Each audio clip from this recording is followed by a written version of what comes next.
Retrouvez comme à l'accoutumée dans votre émission Ma famille, ma vie. Nous sommes ensemble pendant 1 heure, il est 10h30 et aujourd'hui nous allons parler d'une thématique qui va vous parler, c'est quand une idée devient réalité. Alors, combien de fois avons-nous eu une idée brillante, un éclat de génie pour ensuite la voir s'estomper faute de savoir comment la réaliser? Nous allons voir ensemble aujourd'hui comment transformer une simple intuition, une pensée novatrice, en une réalité tangible et impactante. Voilà, donc ça sera la thématique d'aujourd'hui et mes invités seront là dans un moment donc pour un petit peu débattre, parler et surtout donner tous les chemins vers la réussite. Ça sera dans la deuxième partie de notre émission et dans la première partie. Donc aujourd'hui, je vous propose l'info du jour. Vous allez voir. Comme vous le savez très bien, je suis une amoureuse des plantes. Aujourd'hui, j'ai choisi une plante dont je vais vous parler, je vais vous raconter toute son histoire. Juste bien entendu, après le jingle, l'info du jour.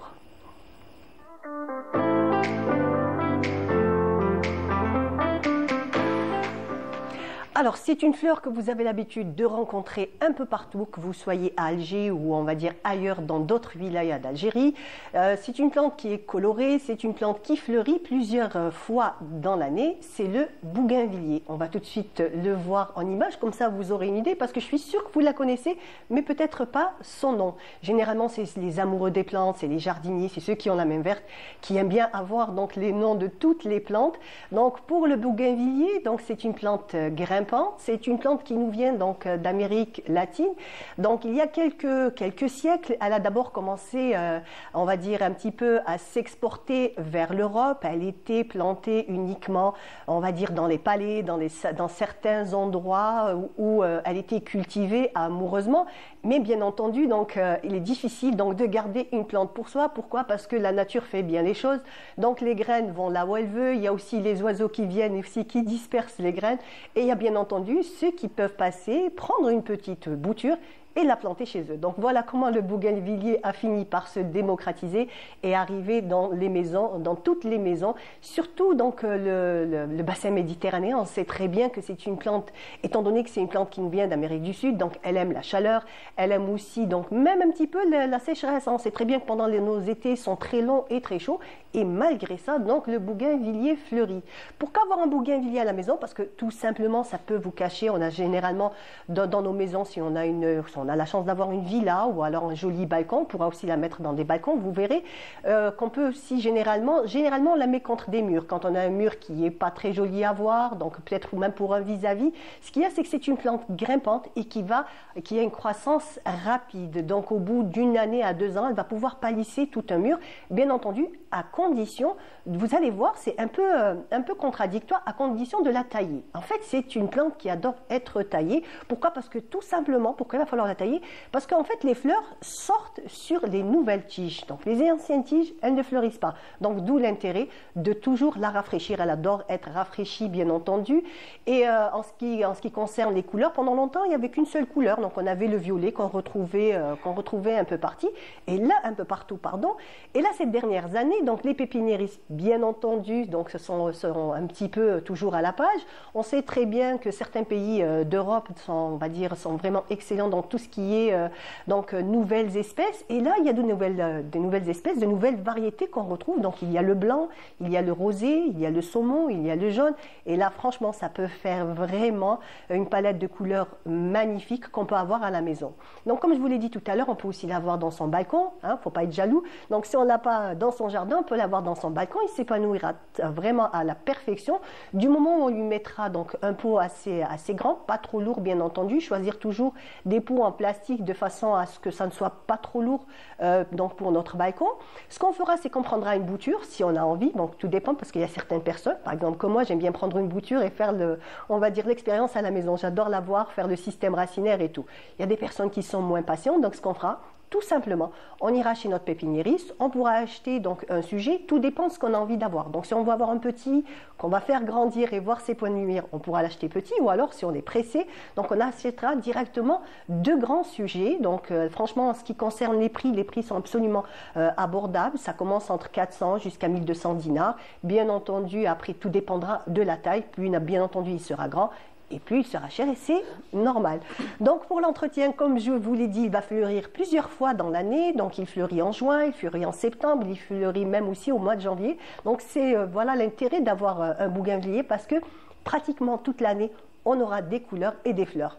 En ce qui concerne donc le parfum, hélas, c'est pas absolument pas une plante parfumée, elle est uniquement belle visuellement, mais il n'y a pas d'odeur, c'est pas grave, on pourra mettre un jasmin à côté pour pouvoir un petit peu avoir le parfum si on aime les parfums des fleurs. Donc l'arroser modérément, parce qu'en fait c'est pas une plante qui aime avoir les pieds dans l'eau, donc on attendra, on va dire chaque 2-3 jours. Dès qu'on voit que le substrat, que la terre aura séché, ce qu'on fera, c'est qu'on arrosera, et bien entendu, dès qu'on voit que les branches, elles vont grandir, en fait ça a une croissance rapide, au bout d'une année, on peut avoir 2-3 mètres donc de branches qui vont comme ça s'étirer vers l'extérieur. On va un petit peu la raccourcir, bien entendu attendre de préférence l'automne, de façon à lui faire une belle taille, donc une belle coupe. Comme on coupe nos cheveux, on coupera le bougainvillier. Et là, il refleurira de plus belle. Voilà donc pour cette plante magnifique. Vous pouvez l'acheter. Franchement, elle est facile d'entretien. Elle n'a pas beaucoup d'ennemis. Donc les pucerons et les araignées, donc tous ces petits insectes n'aiment pas trop cette plante. Donc ça sera vraiment facile pour les gens qui ne veulent pas, on va dire, avoir trop à faire sur le balcon ou dans le jardin. Voilà, donc ça c'était pour l'info du jour et le bougainvillier. Voilà. Et tout de suite, nous allons passer donc à notre thématique principale. Nous allons recevoir nos invités et nous revenons juste après ces images.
De retour sur notre plateau, comme je vous l'avais promis, donc mes invités sont là et nous allons parler donc de comment concrétiser une idée.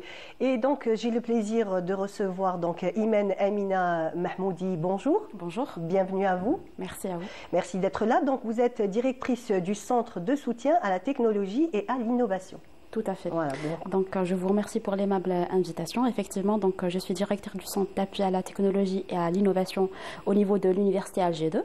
Donc, c'est un centre qui accompagne les porteurs de projets pour la protection intellectuelle des projets et l'inscription des brevets. Ah, très bien. Voilà. En tout cas, merci d'être là. Moi. Vous allez essayer de donner à nos téléspectateurs et surtout à nos futurs bacheliers, puisque donc cette semaine, c'est le baccalauréat et bien entendu, je profite de l'occasion pour souhaiter bon courage à nos bacheliers. Tenez bon, faites de votre mieux et c'est le plus important. Et Inch'Allah, comme on dit, la clé du succès sera à votre portée. Voilà, ça c'est pour nos bacheliers. Bien entendu, chers téléspectateurs, vous pouvez aussi donc nous appeler au 021 23 98 91 et nous avons aussi une invitée. Elle, c'est une habituée. J'ai laissé le meilleur pour la fin. Ah, T'as vu, hein? C'est de mieux en mieux, cette émission, décidément. Ça y est, on va vraiment finir en beauté. Exactement. Alors, comme la plante que tu viens de nous montrer. Voilà. Merci. D'ailleurs, je cherchais une plante à mettre dans mon balcon. Donc, je vais choisir le bougainvillier. Ça. Mais je connaissais, hein, mais je ne connaissais pas le nom, en fait. Voilà, si j'ai un pépin, je te demanderai conseil. Voilà, c'est ce que je disais. Donc, ça y est, c'est bon. Le meilleur pour la fin, tu peux. Voilà. On va s'échanger les numéros de téléphone et ce sera des conseils gratuits pour toi. Et c'est bon. En tout cas, Ibtissam Bousri, merci de participer à notre émission. Avec plaisir. Donc, tu as plusieurs casquettes. Oui. Tu es coach, mais tu es principalement sociologue. Exactement. Et c'est en fait ton expérience en tant que sociologue dont nous avons besoin aujourd'hui. Donc, la première question, c'est un petit peu comment est-ce qu'une idée arrive, elle arrive d'un besoin, elle arrive d'une frustration, mais en fait, comment faut-il un petit peu aborder les choses pour pouvoir on va dire la réaliser? En fait, je pense qu'on a tous des idées, toutes et tous des idées. Donc, ça foisonne. Voilà, ça foisonne. Et parfois, il y a des personnes, vraiment, ça foisonne. Mais l'idée qui arrive à concrétisation, je pense qu'il n'y en a pas beaucoup. Maintenant, voilà, comme j'interviens en tant que sociologue, je dirais que la plupart des personnes qui concrétisent leurs idées viennent de familles qui sont déjà, si on veut, dans l'entrepreneuriat, qui ont l'habitude, ils sont habitués de voir dans leur entourage des personnes comme ça, leurs parents ou leurs oncles et tantes et tout, qui ont des idées et qui les mettent en pratique. Et donc, eux-mêmes ont cette possibilité de les mettre en pratique. Mais dans la vie de tous les jours, vraiment, de l'idée à la pratique, c'est pas comme ça. C'est pas l'idée qui est difficile. Là, très souvent, on se dit, ah, j'ai une idée, c'est vraiment compliqué. C'est l'idée. C'est vrai qu'on peut trouver une idée originale que personne d'autre ne va trouver, mais vraiment la mettre en pratique, je pense que c'est là la difficulté. Et c'est là que l'accompagnement est important. Est important. Donc, au niveau maintenant, on sait très bien que ces dernières années, au niveau du passage du CEM vers le lycée, il y a déjà cette orientation. Les élèves déjà ont un plus grand choix qu'il y a quelques années en arrière. Il y a vraiment des filières, de nouvelles filières qui ont été mises en place donc par le ministère de l'Éducation. Ça fait que ça donne plus de chance à certaines personnes qui ont, on va dire, certaines compétences dans certains domaines que d'autres. Donc, on va sortir un petit peu de toujours, on va dire, les mêmes filières. Là, le panel est plus grand. Et est-ce que le fait que cet accompagnement, déjà, on va dire, est mis en place dès ce jeune âge, aide un petit peu donc, les bacheliers, les universitaires? Tout à fait, c'est une très très bonne question. En fait, par rapport à l'accompagnement au niveau de l'université au cycle de licence déjà, les étudiants ils viennent déjà avec des compétences de créativité, en fait, en quelque sorte, ils viennent frustrés. Pourquoi frustrés? Parce qu'ils ont déjà des idées qui sont cachées au fond d'eux, des potentiels déjà qui n'ont pas été découverts. Et donc l'université, le milieu universitaire avec cette nouvelle formule de start-up, d'entrepreneuriat, d'auto-entrepreneurs, d'accompagnement, de formation, de campagne de sensibilisation dans le cadre de l'arrêté ministériel du 1275, ça aide en réalité à élucider les idées créatives chez ces jeunes porteurs de projets ou porteurs d'idées, je dirais, en premier temps. Et donc, le nouveau accompagnement qui se fait au cycle moyen qui a été mis en place par le ministère de l'Éducation favorise justement cette perspective de découverte au niveau de l'université afin d'accompagner ces porteurs de projets au niveau de l'université d'une part. D'autre part, on sait tous que généralement la découverte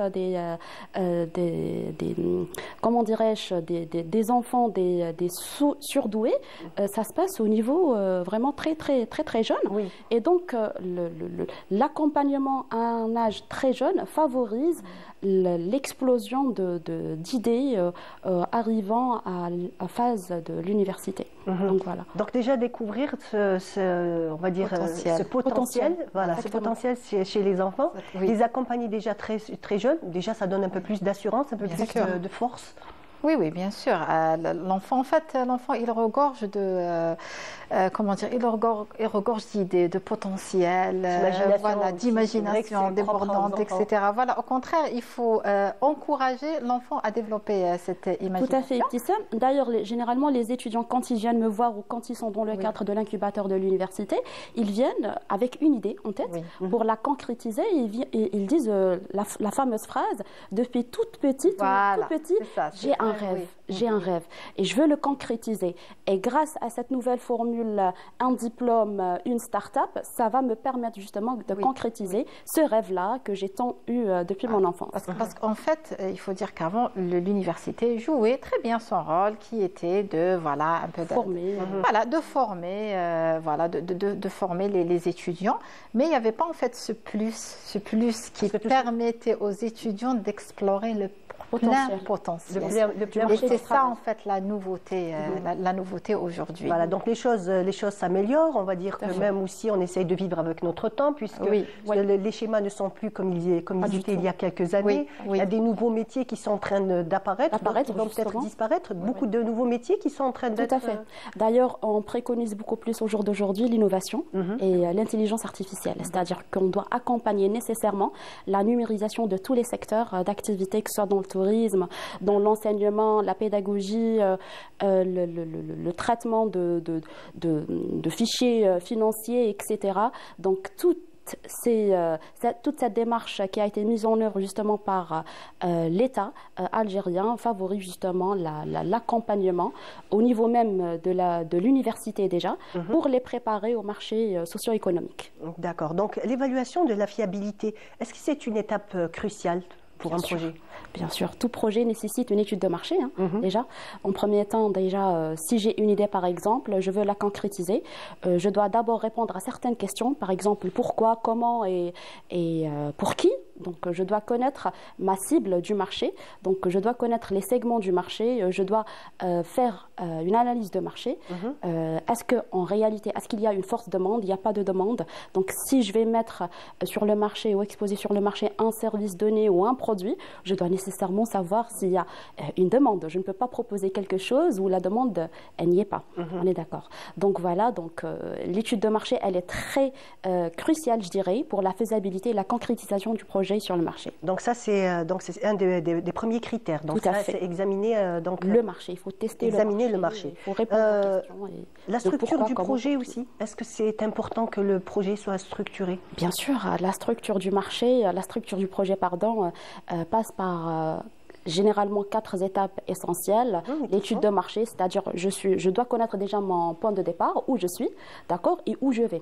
Par rapport à où je suis, je dois connaître mes points forts, mes points faibles. Je dois analyser les opportunités et les menaces des concurrents. Je dois d'abord connaître aussi les concurrents de mon secteur d'activité vers lequel moi je planifie de mettre en place, de me positionner sur le marché. D'accord ? Je dois aussi mettre en place une stratégie marketing. La stratégie marketing doit démarrer avec moi déjà à partir du point de départ, c'est-à-dire à partir du moment où je suis en train de faire mon étude de marché, c'est à ce moment-là où je suis en train de mettre en place une stratégie marketing. D'accord ?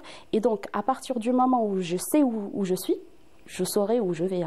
Voilà, et donc par rapport à l'étape de l'implémentation, c'est-à-dire se positionner sur le marché, donc le positionnement sur le marché dépendra de mon étude de marché et de connaître en réalité les vrais besoins. Parce que s'il y a un besoin, c'est qu'il y a une demande, et s'il y a une demande, le client ou bien la personne qui va utiliser mon service que je vais mettre sur le marché sera satisfait. Donc ces porteurs de projets, quand ils arrivent, est-ce qu'ils ont toutes ces données en main ou c'est à vous c'est vous qui les guidez et vous, on va dire, au fur et à mesure? D'accord. C'est une très très bonne question. Pourquoi? En fait, en milieu universitaire, généralement, l'étudiant, il est conditionné pour avoir un diplôme. Un diplôme système classique, c'est-à-dire soit une licence, master ou recherche scientifique en post-graduation. Aujourd'hui, le mode de fonctionnement, de réflexion d'un étudiant a changé.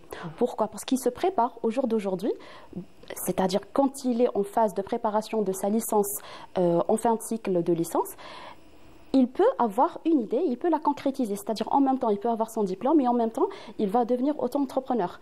Et tous les leviers et tous les mécanismes ont été mis en place dans les secteurs de l'université, justement. Dans le cadre, je dis, du 1275, un diplôme, une start-up. Donc, ça va les aider justement pour concrétiser et avoir un mode de... C'est-à-dire que lorsque aujourd'hui l'étudiant il il est fraîchement diplômé, son mode de réflexion, il va changer. C'est-à-dire qu'il va... C'est grâce à ces mécanismes-là qu'on peut changer, enfin, aider nos jeunes à changer de réflexion. Voilà, c'est vraiment un soutien extraordinaire. C'est un soutien extraordinaire parce qu'en fait, les jeunes, le jeune bachelier, par exemple, il vient avec certaines idées reçues.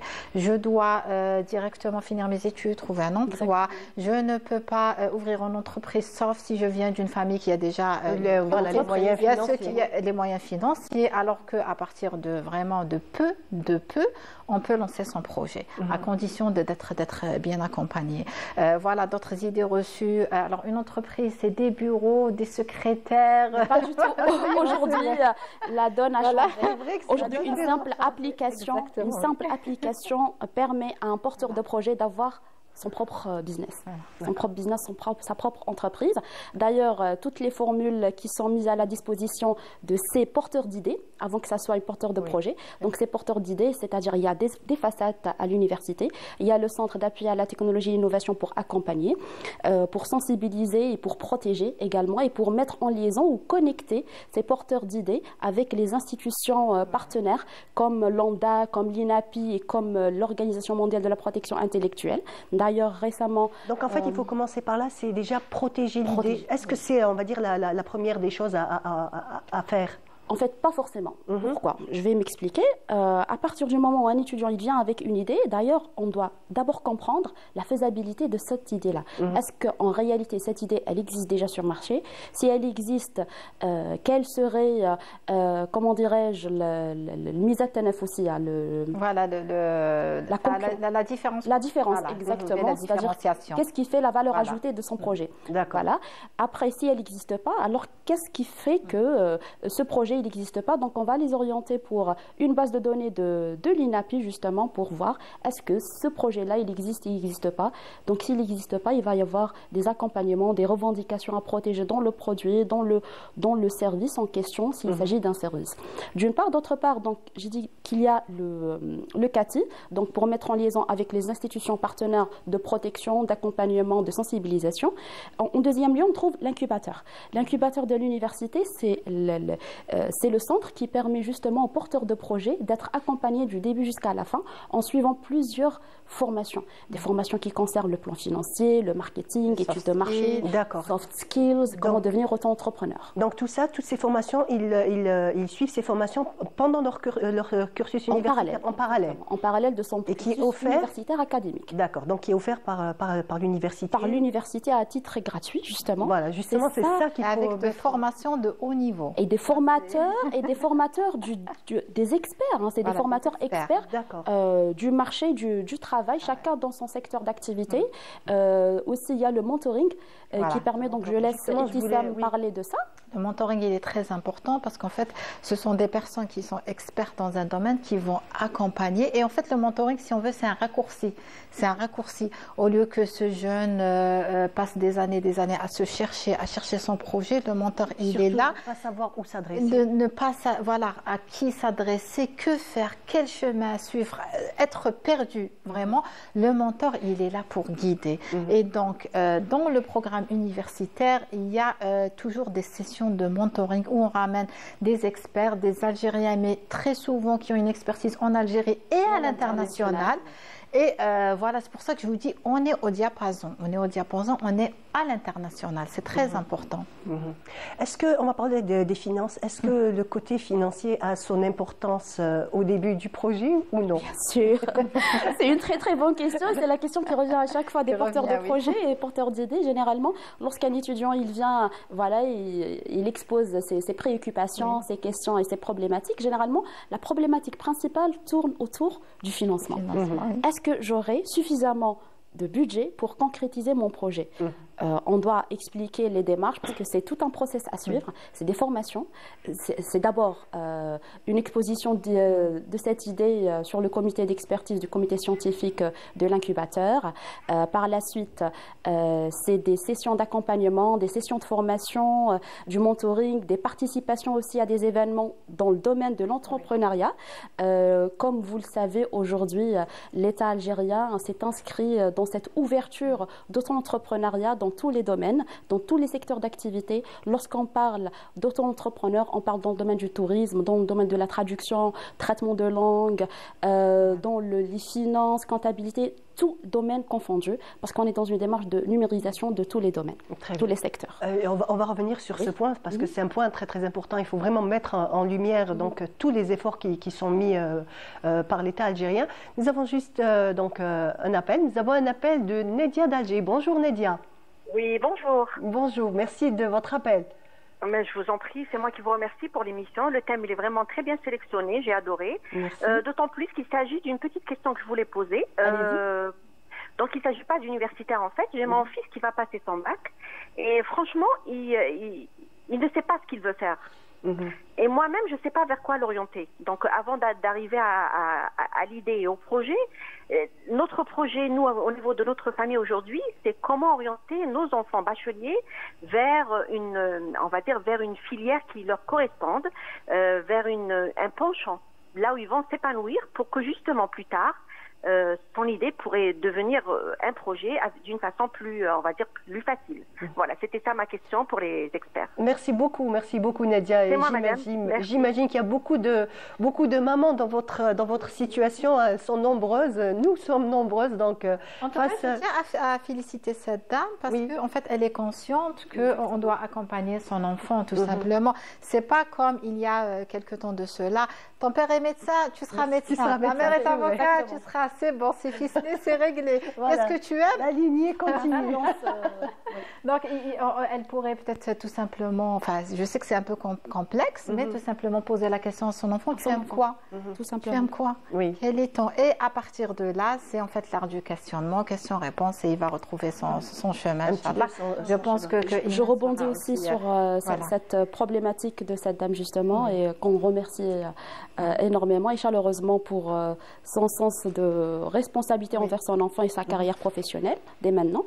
En fait, en ce qui concerne ce point-ci, par rapport au mode de fonctionnement de l'auto-entrepreneur dans le milieu universitaire, en fait, pour faire un projet ou avoir une idée dans un domaine particulier ne dépend pas de sa filière de spécialité d'études à l'université.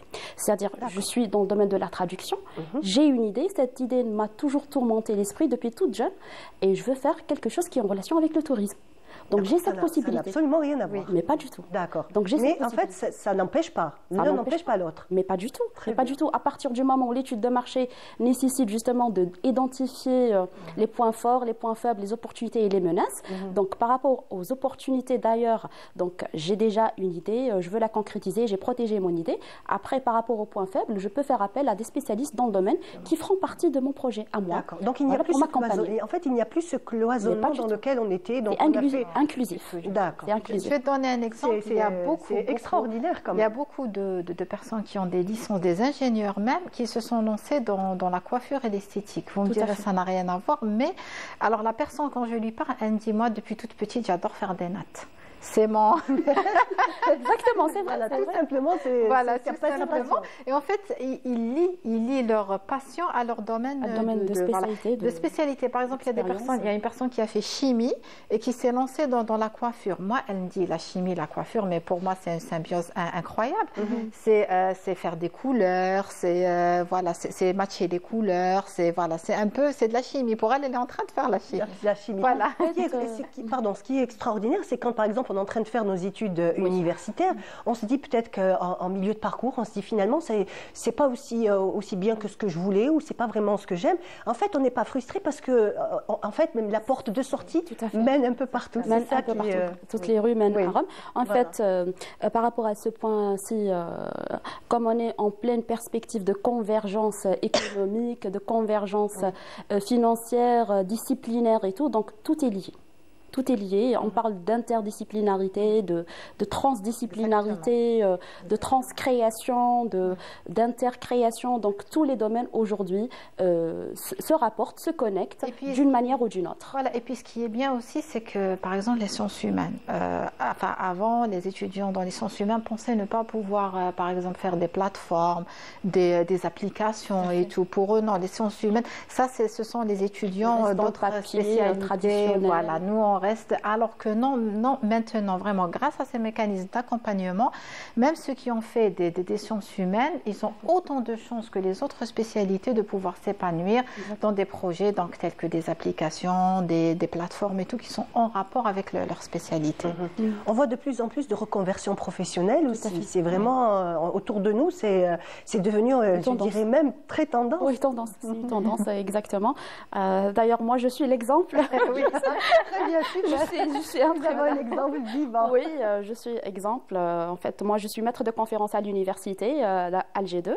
Et quand cette proposition est arrivée, j'ai accepté et j'accompagne ces jeunes porteurs d'idées pour concrétiser leurs idées. Et par rapport à cette reconversion professionnelle, aujourd'hui, moi je vois que le marché est toujours en perpétuelle transformation, changement exactement. Le marché n'est jamais fixe, il est variable. À partir du moment où le marché est variable, donc tous les paramètres aujourd'hui dépendent aussi des avancées de nouvelles technologies, de l'intelligence artificielle. Et au jour d'aujourd'hui, cette évolution d'intelligence artificielle, c'est chaque instant, chaque minute même. Par exemple, au moment même où l'on parle, il y a de nouvelles tendances qui sortent justement dans divers domaines en même temps, et on doit accompagner et rattraper cette avancée qui touche tous les domaines. Donc, parmi le soutien que vous fournissez donc à tous ces porteurs de projets, entre autres, essayez toujours de les garder, comme on peut dire, à la page, donc on va dire vivre cet instant présent où tout va très très rapidement. Tout à fait, donc tout va rapidement et on doit rattraper cette rapidité par le biais de quoi? Par le biais de journées de portes ouvertes, de campagnes de sensibilisation, d'ateliers de formation, de sensibilisation par rapport à la protection d'idées. C'est-à-dire j'ai beau avoir un produit ou une application avec un logo, avec une marque et tout, mais si je ne protège pas mon idée, il vient une autre personne qui va concrétiser cette idée. Il va la protéger, moi je vais perdre mes droits. Donc voilà, donc c'est très important de sensibiliser les porteurs de projets, et toute personne ayant un projet et qui n'a pas été protégée, c'est le moment de le faire parce que c'est très très important. De protéger ses idées, exactement, et ses projets. D'accord. Donc, au-delà d'avoir une idée, de trouver où s'adresser et avoir les bonnes personnes qui pourront nous aiguiller, nous aider, nous accompagner, il y a aussi certains traits de caractère que doit avoir le porteur de projet. Oui, d'ailleurs, ça fait partie des formations qui sont dispensées à l'université. Donc, c'est bien, même si on ne les a pas, ces qualités, on peut les acquérir. Absolument. On peut quand même être accompagné pour connaître en fait les points à améliorer. Donc, la dernière fois, il y avait une formation, il y avait une porteuse de projet. Après, c'était une formation sur ses qualités, les qualités de l'entrepreneur, etc. Parce qu'on accorde beaucoup d'importance aux qualités de l'entrepreneur au sein de l'université. Ça fait partie intégrante de la formation. Et donc, on parlait des qualités. Donc, on avait cité des exemples, qu'il fallait avoir le leadership, qu'il fallait savoir gérer ses émotions. Parce que c'est pas parce que le produit ne marche pas dans un premier temps qu'il faut vraiment travailler sur soi, sur ses émotions, etc. Et à la fin de la formation, on me disait, mais je me rends compte que je n'ai pas ces qualités. Voilà. J'ai dit, écoute, ça tombe bien. Là, on t'offre la possibilité d'avoir un raccourci, c'est-à-dire au lieu de mettre des années à te chercher et à en fait échouer, puis te relever, échouer, là, tu sais directement les points à développer et sur quoi tu peux travailler. Exactement. Donc, tu peux être rassuré. En fait, dans l'expérience, c'est un petit peu devenu l'équivalent de...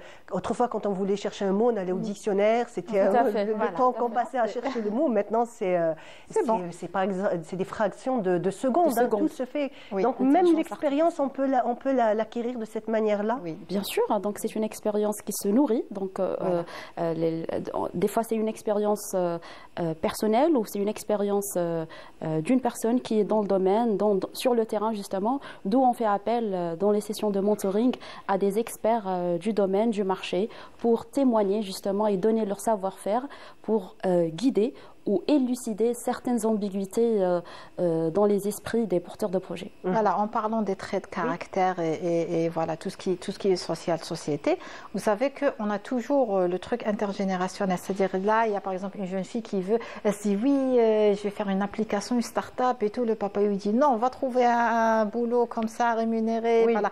Et là aussi, on les accompagne pour gérer leur lien avec leur entourage. C'est très important parce que si on n'arrive pas à gérer notre entourage, ça va constituer un blocage pour notre projet, même si on a toutes les compétences pour réussir en fait. Il faut dire qu'il y a quelques années en arrière, c'est faire un projet, c'était généralement au bout de plusieurs années de vie. Donc une fois qu'on a passé on va dire le circuit universitaire, il faut vraiment des années avant de pouvoir proposer un projet.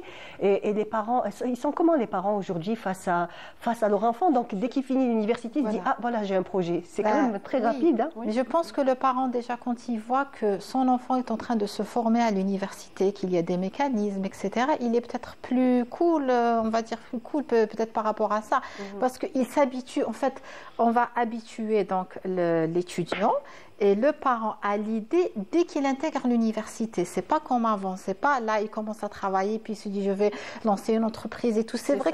Et en fait, c'est pour ça que tu avais parlé tout à l'heure avec Imen de ce que faisait le ministère de l'enseignement avant même d'arriver maintenant à l'université.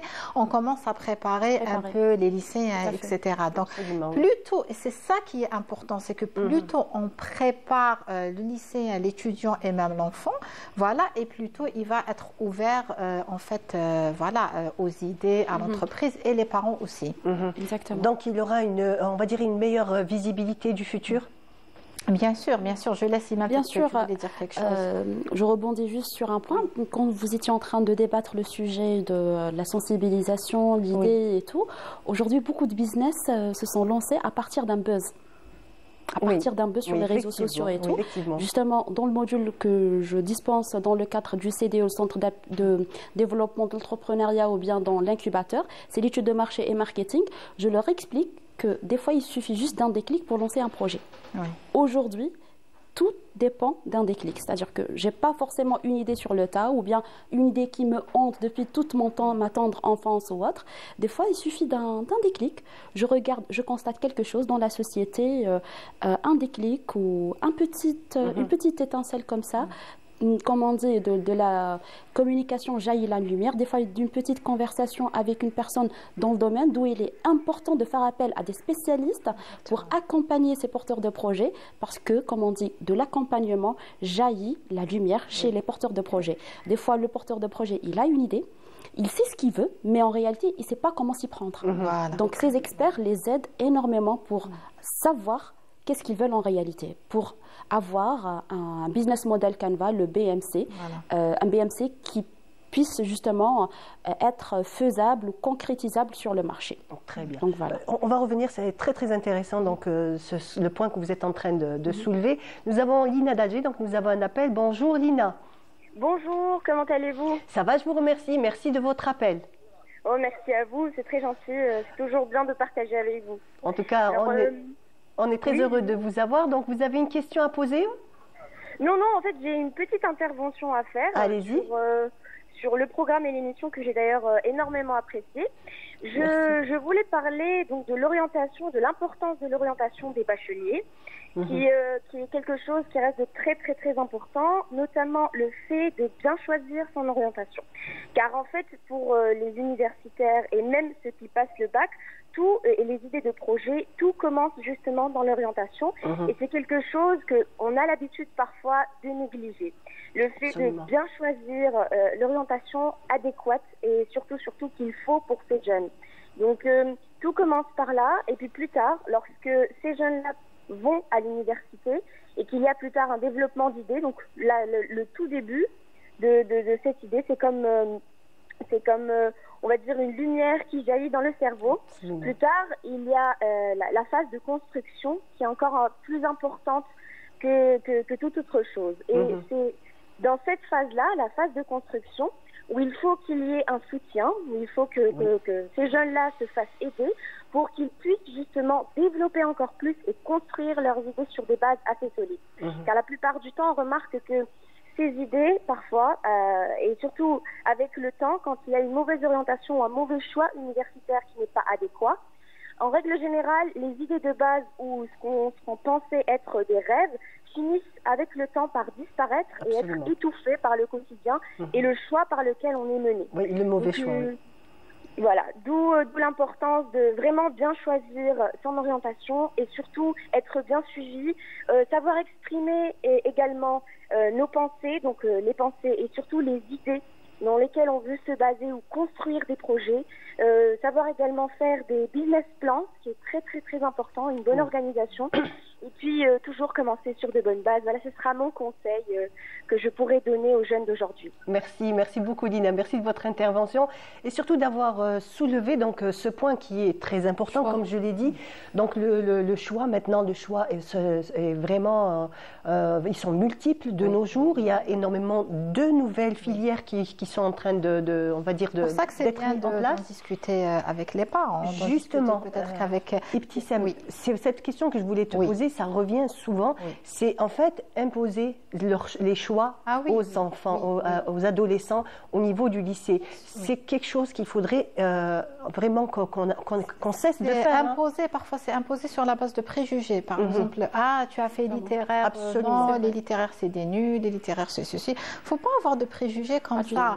En fait, il faut voir l'enfant en quoi il est bon. Absolument. Et puis, est-ce que notre objectif, est-ce que c'est de vouloir faire des enfants des robots qui vont faire ce que nous on veut, on a envie, ou bien on a été frustré, on n'a pas réalisé ce qu'on voulait, ou bien est-ce qu'on veut en faire des personnes épanouies, équilibrées, créatifs, voilà. C'est toujours cette tendance à, le cousin, il a fait... Ah oui, la comparaison. Absolument, voilà. Donc, éviter de faire ça. Moi, quand j'avais choisi, en fait, de faire sociologie, mais franchement, j'ai entendu des choses sur la... J'imagine. C'est incroyable. Mais c'est, toi, t'as rien trouvé à faire, t'es parti faire sociologie. Voilà, tu n'avais pas beaucoup de choix pour faire. Alors que, voilà, par exemple, il faut savoir que les sciences humaines, c'est un peu la base de... C'est la base de tout. C'est incroyable le rôle des sciences humaines dans une société. Une société ne peut pas se construire. Elle ne peut pas se construire, elle ne peut pas évoluer sans les sciences humaines. Donc, donc il faut comprendre que quelle que soit notre orientation, c'est très important de se connaître et d'être épanoui de ce qu'on fait. Bien sûr. Très bien. Il faut aussi faire confiance justement au choix de son enfant. Hein. Oui. Justement, il faut le responsabiliser parce que des fois, déjà en salle de cours avec mes étudiants, j'essaye de les comprendre en quelque sorte. J'ouvre toujours une parenthèse, exactement un débat par rapport à leur choix. Pourquoi, par exemple, vous avez choisi de faire traduction? Donc j'essaye de comprendre. Après, c'est des réponses qui sont vraiment contradictoires. Hein. Il y a l'un qui me dit voilà, c'est mes parents qui m'ont demandé de le faire, l'autre parce que j'avais pas un autre choix, l'autre me dit voilà parce que c'est pour aller à l'étranger, j'aurai plus de chance, j'aurai plus de... Voilà, donc généralement c'est toujours, on va dire, le choix est toujours influencé par quelque chose qui est externe. Je ne sais pas, en psychologie, on dit, en sociologie, qu'est-ce qu'on pourrait interpréter cette chose-là, mais en fait, ça n'émane jamais d'une conviction personnelle. On est toujours influencé, alors qu'on doit responsabiliser son enfant à prendre une décision, parce qu'un choix est une décision avant tout. Voilà. Donc il faut être à la hauteur de la décision qu'on prend. Exactement. Voilà. Et c'est vrai que c'est un jeune âge que quand même on demande de choisir un âge assez jeune. Mais en fait, ce qui est bien, comme je l'ai dit, c'est que maintenant les dés ne sont pas jetés définitivement. Maintenant, c'est la flexibilité. Nous, en tant que parents, ce qu'on devrait faire, c'est encourager nos enfants à sortir de leur zone de confort. Aller, par exemple, dès le jeune âge, aller dans des camps d'été, maintenant il y a des langues, il y a la musique, il y a tout ça en fait. À l'université aussi, encourager nos enfants étudiants à aller, par exemple, intégrer l'entrepreneuriat, intégrer les formations. Donc on n'est plus comme ça dans un monde carré où tu choisis cette spécialité. Rien qu'hier, j'avais une personne qui m'a dit, moi j'ai fait licence en français et qu'est-ce que je vais faire de cette licence, je ne peux rien faire, etc. J'ai dit, est-ce que tu te rends compte que moi, déjà, en te voyant, je me rends compte que tu as de bonnes aptitudes en communication, que tu es orienté solution, parce que j'ai discuté un peu avec cette personne. Donc au-delà, il faut vraiment sortir de la spécialité. Au-delà de la spécialité, on peut se développer dans plusieurs domaines et on peut vraiment explorer notre créativité, nos idées, etc. Justement, elle a abordé un point très important, c'est-à-dire le développement. On ne cherche pas à développer les compétences des enfants. En fait, le développement des compétences permet de connaître ce qui est inné en nous, Oui. qui pourra nous permettre justement de se distinguer dans la société, dans un domaine qui n'est pas forcément dans mon domaine d'études, Voilà. tout simplement.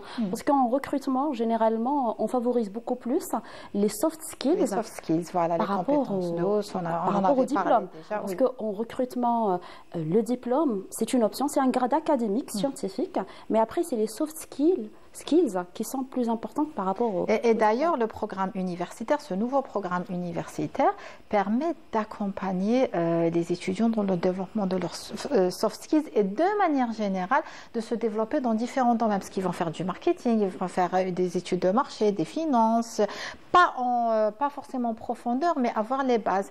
Et ça permet à chacun de se développer et de faire trouver son génie. Son génie, et également par rapport à l'auto-entrepreneuriat en milieu universitaire. Je ne suis pas obligée maintenant aujourd'hui de suivre un cursus universitaire qui est spécialisé dans l'entrepreneuriat, le management, etc. pour devenir entrepreneur. Donc il y a quand même maintenant un côté humain qui se met en place. En pratique et en application, tout à fait. C'est un changement social et un changement de réflexion. En fait. En plus, on est en train de le vivre. Hein, et Voilà. le changement est palpable. Hein, on arrive à le voir, on va dire, juste les jours qui passent. Hein. Exactement. On arrive à c'est un rythme oui, très vraiment, très rapide. très, très et rapide. Maintenant, il faut savoir que tout à l'heure, il m'a parlé de l'intelligence artificielle et de la technologie. La technologie permet l'hybridation du savoir. C'est-à-dire que moi, je suis auto-entrepreneur dans tel domaine, mais je peux faire mon propre marketing. Je peux faire mon propre, avoir une idée des finances, etc. Donc, grâce à cette technologie, on peut se former dans beaucoup de domaines, même si on a un savoir principal, on a des savoirs. C'est de l'inclusion. Exactement, c'est de l'inclusion. Voilà. Justement, tout à l'heure, quand vous étiez en train de dire qu'on peut avoir une idée, je pensais à beaucoup de personnes donc, qui ont créé des entreprises qui étaient parties, l'idée était partie d'un simple besoin. Par exemple, beaucoup de femmes avaient un certain besoin dans la maison, je ne sais pas, certains objets. Par exemple, une femme qui est à la maison, elle a un don, par exemple, pour par exemple, des trucs artisanaux ou autres. On la considère comme auto-entrepreneur. Oui. Et Dieu sait qu'elles sont nombreuses, hein, justement. Elles sont nombreuses, exactement. Autrefois, on n'arrivait pas à les voir, sauf que maintenant, grâce aux réseaux sociaux, elles arrivent à mettre en valeur et mettre en lumière leur savoir-faire. Exactement. Absolument. Ça, c'est grâce à la technologie qui est maintenant accessible.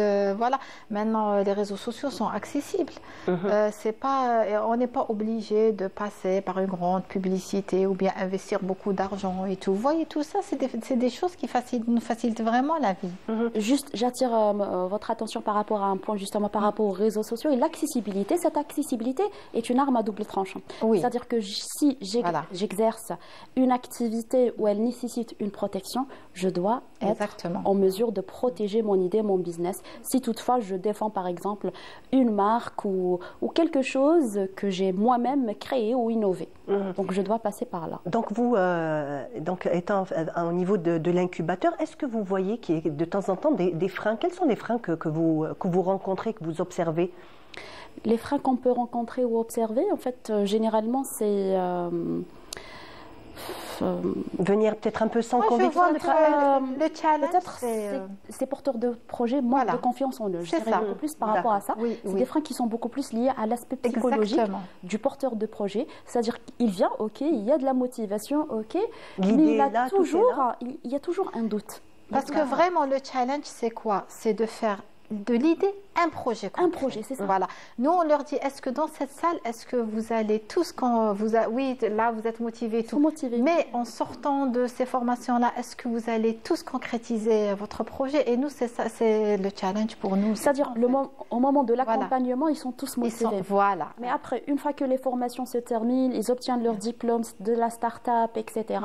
Après, généralement, il y a des porteurs de projets qui réussissent. Exactement. Ils ont eu le projet a été labellisé projet innovant. C'est très intéressant. Mais après, il y en a d'autres. Il y a d'autres qui disent, il y a d'autres qui me disent, je suis passée par une période où je me suis sentie fatiguée. J'ai mon travail, j'ai mes enfants, parce il faut dire qu'il y a de tout âge qui intègre, etc. Ah, je me sens fatiguée, j'ai pas le temps. Et là, voilà, il y a des choses de soutien. En fait, nous, on leur donne, à l'université, on se donne à fond. Ils ont tout. ils ont tout. Et maintenant, c'est à toi de faire, toi, porteur de projet, de faire le travail sur toi-même. Et c'est ça le challenge. Justement, c'est la valorisation. Voilà. Parce que c'est bon, ils ont fait des formations, ils ont même abouti à un prototype, prototype de projet MVP, le Minimum Viable Product. Voilà, généralement, ils aboutissent même à un MVP. Mais après, moi, je dirais qu'ils auront plus besoin de valorisation. Et peut-être d'accompagnement. Et d'accompagnement. Voilà. Valorisation. Après, la valorisation, c'est le rôle de certaines institutions partenaires. Hein. Voilà. D'accord. Je ne dirais pas que l'universitaire. Il y a aussi des institutions partenaires. Ils sont partie prenante aussi. Ils doivent aussi participer à la valorisation de ces idées-là. Parce que ces idées-là, si elles ont été incubées dans le cadre d'une institution universitaire, un accompagnement, des efforts ont été déployés, une équipe a été mise en place et tout un process a été mis en place. Après tout cela, il faudrait que des parties prenantes puissent reprendre le relais, on va dire. Très bien. Est-ce que au niveau donc de l'incubateur, vous avez vu des bon, on va peut-être pas dévoiler maintenant s'ils sont concrétisés ces projets. Est-ce qu'on peut en parler, on peut donner quelques idées Bien sûr. Il y a des projets qui ont été concrétisés dans le domaine de healthy food, dans le domaine de la psychologie justement, de la sociologie aussi, du tourisme. C'est des projets qui ont été labellisés projets innovants. Voilà. Donc voilà, qui sont partis dans l'implémentation sur le marché. Par exemple, une plateforme viable, des plateformes, des applications. Par exemple, une plateforme pour guider les parents, pour guider les couples, voilà, des choses comme ça qui ont été. Il y a même des applications qui ont été conçues justement pour accompagner les parents qui ont des enfants autistes. Autistes, exactement. Voilà. C'est très intéressant. C'est absolument, on va dire, c'est humain. C'est très humain, c'est une aide précieuse aussi. Exactement. Voilà. Et grâce à la technologie, si vous voulez, par exemple, les parents qui ne peuvent pas se déplacer chez le spécialiste, ils passent par exemple par la plateforme. Vous voyez l'utilité de ces projets-là. Donc ça facilite vraiment, c'est des exemples, là, ça facilite vraiment, par exemple, comme on est dans la famille, aux parents d'avoir accès à certains conseils. Par rapport aux valeurs ajoutées pour lesquelles on oriente nos porteurs de projets, c'est beaucoup plus disponibilité, accessibilité. Exactement. Voilà.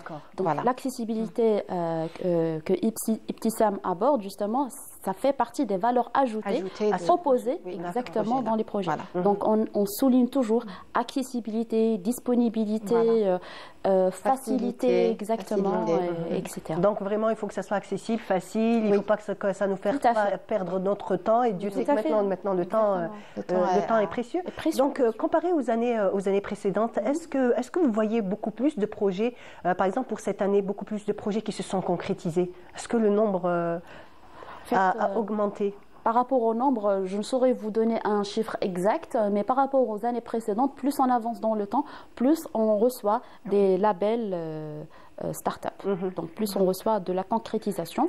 Après, pour la concrétisation, c'est tout un process. C'est un accompagnement qui se fait toujours au niveau de l'incubateur, parce que dans le cadre de l'arrêté ministériel du 1275, l'accompagnement doit se faire toujours au niveau de l'université, en liaison avec les institutions partenaires qui sont sur le marché par rapport à la valorisation des projets. Parce qu'en fait, grâce à la sensibilisation, je pense que, parce qu'il y a un gros travail de sensibilisation qui se fait à l'université. C'est pas suffisant. On est en train d'opérer un changement social, un changement dans une dynamique, un changement dans la réflexion, le raisonnement. Donc, en fait, je pense que plus on avance, plus on répète, plus les efforts sont déployés, plus les étudiants adhèrent à ces projets-là. C'est une bonne manière aussi donc d'absorber le chômage, puisque la plupart des... Parce qu'aujourd'hui, on ne va pas se voiler la face, l'État n'est plus en mesure de pouvoir, on va dire, créer des postes ou bien, comment dirais-je, taoufir, des postes de travail, pour les fraîchement diplômés, parce que vu le nombre de diplômés chaque année, c'est des millions de fraîchement diplômés, et donc l'État mise sur ces étudiants-là pour une croissance économique et justement pour... Donc parmi les efforts de l'État, donc déjà mettre à la disposition de tous ces universitaires, il faut dire déjà que l'université l'université est gratuite en Algérie. Bien sûr, chose qui n'est C'est une pas... valeur sûre. Hein. Absolument. C'est une valeur sûre. Hein. C'est une valeur sûre. Les jeunes, c'est une valeur sûre. L'université est gratuite et maintenant l'accompagnement et les formations sont gratuites. C'est des formations en dehors de l'université qui se font à des prix vraiment exorbitants. Des prix, exactement. Voilà, donc tout ça, c'est une opportunité pour les futurs bacheliers d'ailleurs, pour qu'ils sachent à l'université ce qui va les attendre. Donc c'est des formations qui sont certifiantes, diplômantes aussi dans le domaine du plan financier, technique, marketing, études de marché, soft skills. Donc vraiment l'État a mis à la disposition donc, de ces universitaires tout l'accompagnement nécessaire. Sauf celui qui ne veut pas. Voilà. Et là on voit par exemple des étudiants. Voilà, la dernière fois, il y avait l'événement de la CATI, un événement très intéressant, et il y avait des stands en parallèle d'étudiants qui sont étudiants à l'université et qui ont lancé leur projet. Donc, en parallèle, donc. En parallèle. En parallèle de leurs études. En parallèle. Donc, en fait, quand on lance un projet en parallèle des études, on a le temps de maturer notre projet. Donc, quand on est en Master 1, Master 2, quand on est en Master 2, on n'est pas en train d'attendre un travail, mais on est déjà autonome. On est déjà autonome, on a nos clients, on a maturé notre projet, et voilà. Et en fait, c'est ça, comme je l'ai dit, donc ça peut absorber aussi, donc il y a des gens qui travaillent énormément. Donc au lieu d'attendre un travail et d'être déçu, et d'être au chômage, et on est déjà, dans préparé pour s'auto-entreprendre, parce qu'en fait, elle a abordé le point de l'événement que j'ai organisé dans le cadre du CATI, d'où la mission du CATI, c'est les campagnes de sensibilisation, formation, accompagnement. Il y avait des experts qui sont venus pour justement assurer des ateliers de formation de rédaction de brevets, comment je peux rédiger un brevet avec l'Institut national algérien de la protection intellectuelle. Il y avait aussi l'Organisation mondiale de la protection intellectuelle et l'Office national des droits d'auteur et droits voisins qui sont venus justement pour accompagner ces porteurs de projets qui sont déjà inscrits dans le cadre du 1275 qui sont déjà incubés au niveau de l'université et d'autres intéressés seulement par l'événement. Ils sont venus, ils ont assisté, histoire d'avoir... Très bien, merci beaucoup. On arrive à la fin de notre émission. Déjà, oui. Le temps est passé très vite. En tout cas, merci beaucoup donc, pour tous ces éclaircissements. Donc, pour les universitaires, pour ceux qui passent le bac, donc encore, je leur souhaite encore bon courage. Et voilà, donc on va dire que l'université offre énormément de formation, énormément d'accompagnement. Elle est ouverte pour le marché, elle est ouverte directement pour le marché. Voilà. C'est-à-dire, j'attends pas 3, 4 ans, 5 ans pour rentrer dans le marché. Donc l'État algérien a mis tous les dispositifs qu'il faut. Merci beaucoup. Voilà, on arrive à la fin de notre émission. C'était pas suffisant, 1 heure c'était très peu. En tout cas, voilà, je vous dis merci de nous avoir suivis. C'était un plaisir de vous accompagner dans votre émission Ma famille, ma vie. Et à la prochaine, Inch'Allah. Au revoir.